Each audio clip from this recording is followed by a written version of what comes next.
May pangmalakasang obra ang isang artist sa Albay. Yan ang tinatawag na caricature na obra ni Al Baleda. Kabilang sa mga ginawa niya ng sketch ang unang hirit barkada. Ayan, ako po yan. Susan Enriquez, yan siya. Ivan Mayrina. Wow, nag-breakfast At Maris Umali. Pati ang iba pang GMA Integrated News anchors, kwento ni Al, ginuhit niya ang anchors dahil saludo siya sa mas malawak na misyon at mas malawak na paglilingkod sa bayan ng GMA Integrated News. Uy, salamat Sino yung sa baba? Uy, si Atom yan. Thank you. Si Atom. Ayan, galing. Uy, Thank pasalamat you. tayo.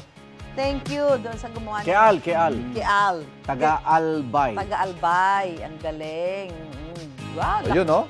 Lumaki na. Oh, taba ni Iba. Para kami breakfast mo lang, ha? Galing, Al, Lumipat yung nunal ni Pati si Susan. Emil, Si Emil, tumaba rin. Ang Thank you, galing. thank you, Al. Salamat, Al. Good luck. Igan, mauna ka sa mga balita. Mag-subscribe sa GMA Integrated News sa YouTube. Sa mga kapuso abroad, subaybayan nyo kami sa GMA Pinoy TV at sa www.gmanews.tv.